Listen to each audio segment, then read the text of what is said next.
Hi guys, welcome back to Minecraft. I'm just standing on the balcony watching the moon rise up and the usual. But I think someone in the comments made a great suggestion, which was reduce the amount of windows I have on the building, which yeah, there's definitely too many. We'll be doing that this episode and probably a few other things along the way. So, along with having conversations as usual.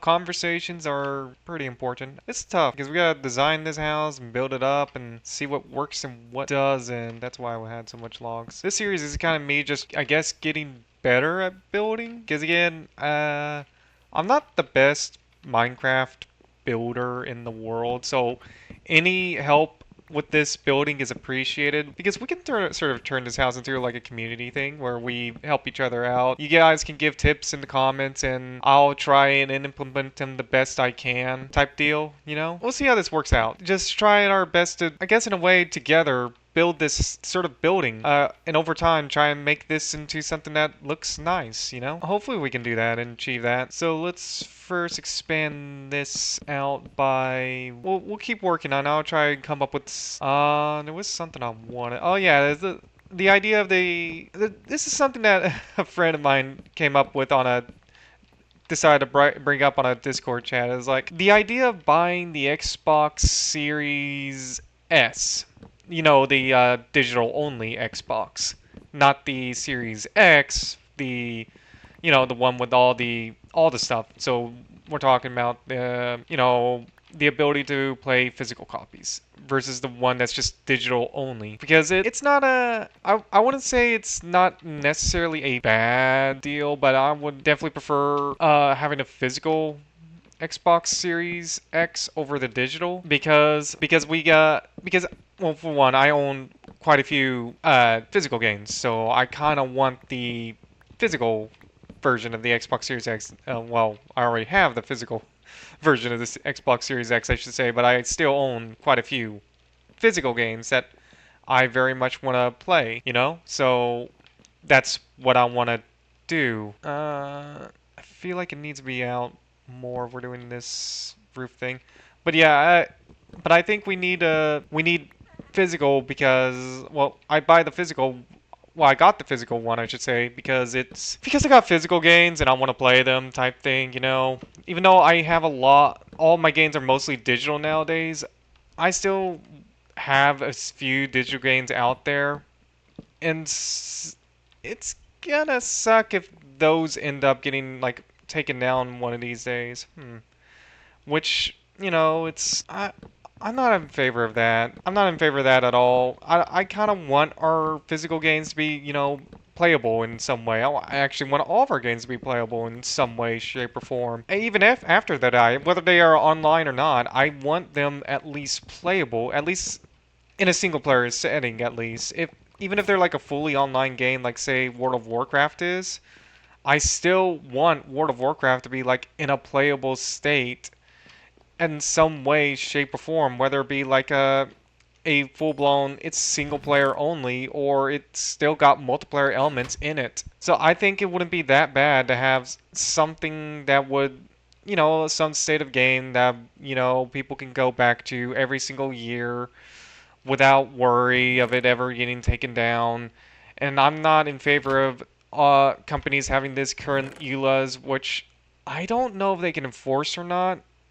I'm not a lawyer, so I really don't know if they can enforce those or not, which is kind of funny because last time I checked, the last company that did try to enforce them was Ubisoft, and they failed. So we can safely say they probably can't enforce them. I don't know. The gaming community is quite big, and there's definitely quite a few lawyers, quote unquote, in the gaming community. So be thankful for that. That there are still people that do care enough about video games, even if they're lawyers. And I'm one of those people that I don't really trust lawyers too much. Because let's be honest, they're there to make you. Well, they're there to make a profit. They're not really there to help you too much. They're there because you're paying them to be there. I guarantee they probably want to cover something else. Or rather do something else. And then again, I guess they're a lawyer, so they kind of chose the job in a way. It's not my. I don't think I'll ever be a lawyer. I'm not one to do things like that, to go out of my way and mess around with all that. Hell, I even try my best to avoid the copyright system as best I can. YouTube hasn't struck me, thankfully, at all, even though one of my friends is having issues with the YouTube copyright strike system. I thankfully haven't been struck, and I hope I don't get struck because all my stuff is not copyrightable right now, I guess you could say, because it's just me talking, right? Talking into a mic. There's nothing really to copyright unless you want to say talking into a mic is now copyright infringement, which I would say is bullshit. I would say that's bullshit. I think anyone can agree on that. It's like that should be bullshit. There is no reason for something so simple that anyone's been doing, well, everyone's been doing for decades now is now copyright. Like I don't know. It's well, I guess over a decade. It's not been Actually, it has been, hasn't it? How when did YouTube come out? Like early 2000s? Yeah, it's gotta be it's when did gaming content actually come to YouTube? Yeah, that's actually interesting that it might actually been going on for at least 2 decades. The idea of someone playing a video game and then recording it. Because I don't know who the first Let's Player is at all. Here, let's cover up the windows for now, and we'll figure out where to put the windows later. Yeah, we'll just turn this into a giant box for now, and then we'll figure out windows. I think we should complete at least the exterior build first before we do anything interior and anything like, well, I guess anything more decorative. Let's just make this look nice enough. But yeah, back to what I was saying. I don't know who the first Let's Player is. If someone knows, please tell me.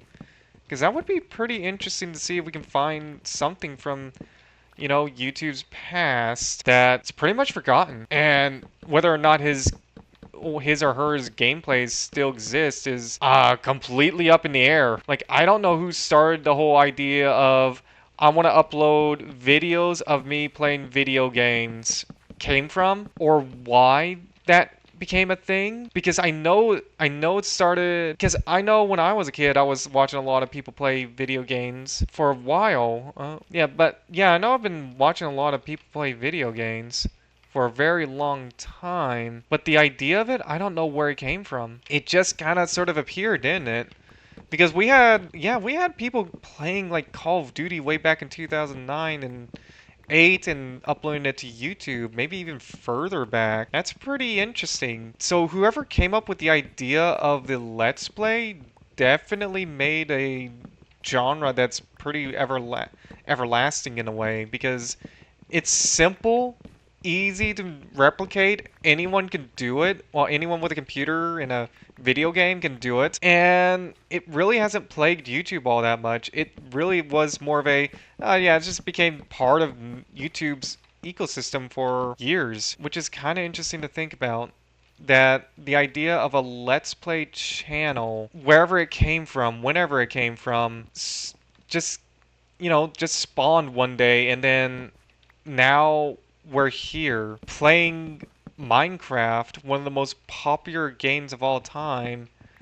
In no short part due to Let's Players playing the game. That's interesting. But yeah, Let's Players has been part of YouTube for a very long time. And I don't know who the first one was, but he definitely made a genre that lasted this long, which is something to think about. Hell, I don't even know what the first game ever posted on YouTube was. Does anyone know? Or is that lost media? Like, the idea of a Let's Player, where did that come from and why? Why did that suddenly just appear one day? It's like one day someone probably just sat there and went, I'm going to record a YouTube video, but it's just going to be me talking into a mic, and that's it. So this is probably something I need to look up, because I don't know who did it first. I really don't. And it's either a complete mystery of who did it first, or it's not. Because I know some Let's Players out there have had their channels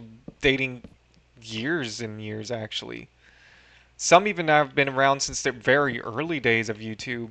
Around 2005 or 6 or whatever. So who knows what the true first YouTube Let's Player was and why they decided to do it. Because this idea didn't just came out of thin air, right? Well, It didn't just come out of thin air.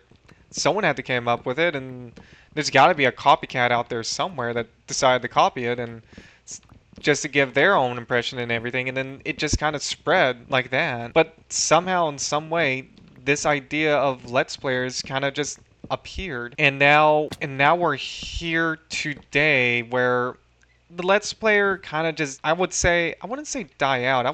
You know what? I think evolved would be the best word for it.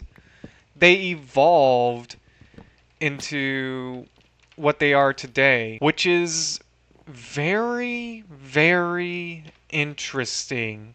And then there's many types of Let's Players. Some don't even talk, which I can't really wrap my head around, wanting the person playing the game not to talk. It's like, why? Why don't you want that? Do you want do you just want gameplay footage? At that point, just play the game yourself. Why are you being weird about this? And then there's people that says, oh, all people who put commentary in their videos is annoying because they're talking over the gameplay constantly. It's like, yeah, you're watching a commentator or someone that's playing the video game and they're giving their reaction to the video game. It's like watching a horror game, but not watching a YouTuber play it. Or a YouTube commentator, like, say, Markiplier play it. You know, the entire point of watching the YouTuber play a horror game is to hear him scream, right? So, why are we removing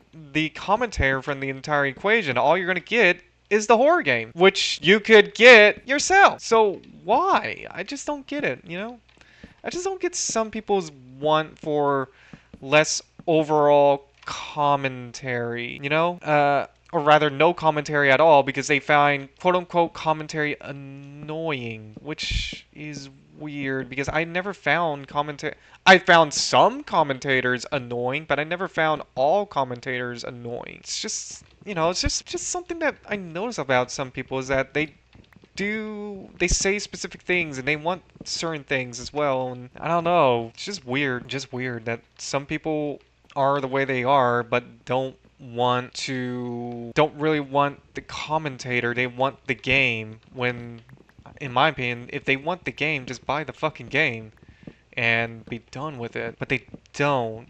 So just weird that they just want gameplay without the commentary when they could do that on their own. I don't know. I never really understood the whole idea of I don't want to hear someone talk in a gameplay video even though the channel is like explicitly says that they're going to commentate on the game. They're going to actually play the game and all that. Now I can understand if they're interrupting cutscenes to a certain degree, but I don't understand it when it's like I don't want any commentary at all. It's like, what's the point at that point then? Just buy the game yourself. You know, just buy the game. And you don't get, here's the thing, if you buy the game, you don't get the commentator. You get the game and the cutscenes all to yourself, and you can play it on your time, which means you now have a game you can play yourself on your time. Why aren't you doing that? You know, why not? Like, that's the entire point of a game, is to play on your time. Like, you don't even need to invest 20 plus hours in a game. You could, you know, limit yourself. You know, okay, I'm gonna play 30 minutes, and that's how much time I'm gonna play the video game for. It's like, you know, that's time management, right? Like, the entire idea of time management is to go, okay, I'm going to put a limit on how long I can play video game. Video game only 30 minutes long. Boom, done, over with. Like, that shouldn't be a big ask for a lot of people out there, right? Just put a limit on how long you can play the video game for, and boom, done. Now you get to have family time and time to play the video game. Like, how hard is that? Just say, okay, I'm going to, like, hell, you should even have a smartphone, which, guess what smartphones come with? Timers! You can set a timer, you know? Just set a timer and suddenly they can time how long they actually are playing for, and when they hear the timer go off, they go, okay, I'm done for the day. Time to go hang out with the wife and kids and move on.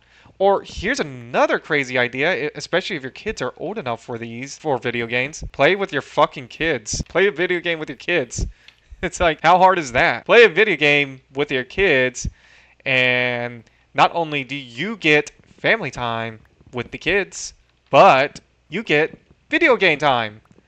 Uh, Like, you know, just do something clever, okay? Do something clever. Try to make way, but not only try to find time for yourself, but also for your kids, but also try and combine it in a way. Like if your kids are interested in video games, maybe play a video game with them. That wouldn't be too bad, right? Just play a video game with them every once in a while and see if they want you to play more video games with them. And I guarantee that's going to help bond with your kids a little better. Doesn't sound that hard to me. It's like, oh, yeah, just pick up the controller every once in a while and play the game. Now, I think some people are going to make the argument of, well, what about my 9 to 5 job, huh? It's like, you just said it's 9 to 5. When do your kids get back from school? They get a big. I'm just gonna give you a hint. They get back a little earlier than you. So and by the time you get home, they're probably already done with homework. So guess what that means? They have free time. So I don't think it's much of a problem. I don't think adults have a problem with with so much they don't have time to play video games. I think the problem is they don't know how to use their time. I think what a lot of that's what a lot of things I've been noticing about a lot of people out there is like they don't do some of the most basic, simple things that anyone with a brain can actually go, oh yeah, just do this one thing, and then suddenly you have video game time and time with family. And so it's like, come on, how hard is it to actually just pick up the controller every once in a while and play with the kids?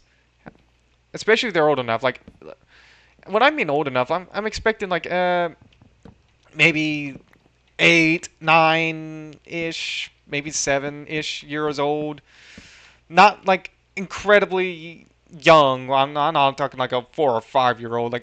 Well, I guess a 4 or 5 year old is probably going to be playing something simple, some sort of simple game where it's like a learning game or something like that that allows them to do math a little better or something like that. No, what I imagine what's going to happen is the best way to hang out with your kids, especially when they get older, is to, well, one, you need to make sure they're playing video games that are not overly violent, because sometimes kids are not ready for specific things. The idea of someone getting their head chopped off. I don't think they should see that. At least a 9-year-old should not see that. Granted, when I was 9, I was pretty much get to see that somewhat frequently because I did watch a lot of Lord of the Rings when I was a kid. So that that's always fun because there was there's a lot of decapitate. I find it funny that in those movies there's a fucking lot of decapitations. Okay, I dare someone to do a drinking game on those movies. I'm gonna give you a hint. You probably won't survive. And and I'm sorry if you're currently in whatever dimension you are in because of my dumbass daring you to actually do it. Please don't actually do that drinking game because you might actually die because of how many fucking decapitations. Like, isn't the first movie alone got like a few decapitations? I know that during the battle against the Uruk-hai on the riverside, they had Aragorn alone managed to decapitate like 5 or 6 Uruk-hai or something like that. So it gets a little crazy after a while because then you have to factor in Gimli, Legolas, none of the hobbits. I don't think any of the hobbits got a decapitation. But then you have Gandalf. It's like he got a few decapitations. He even got a few people. He got a few with his staff. It's like, yeah, damn. He even hit the butt end of his staff against a couple and everything. Like, Gandalf was a complete and utter badass, by the way. I just want to say that right now. Dude was a badass, and I don't think there's any denying that. But he was like, it's like, god damn. It's like, sometimes there are things you do not forget about Gandalf, and that's one of them. And then there's the other movies, and especially when you get to Helm's Deep, it is like you have this giant army of 10,000 Uruk-hai, but then I don't think there was that many decapitations, but there still quite a few.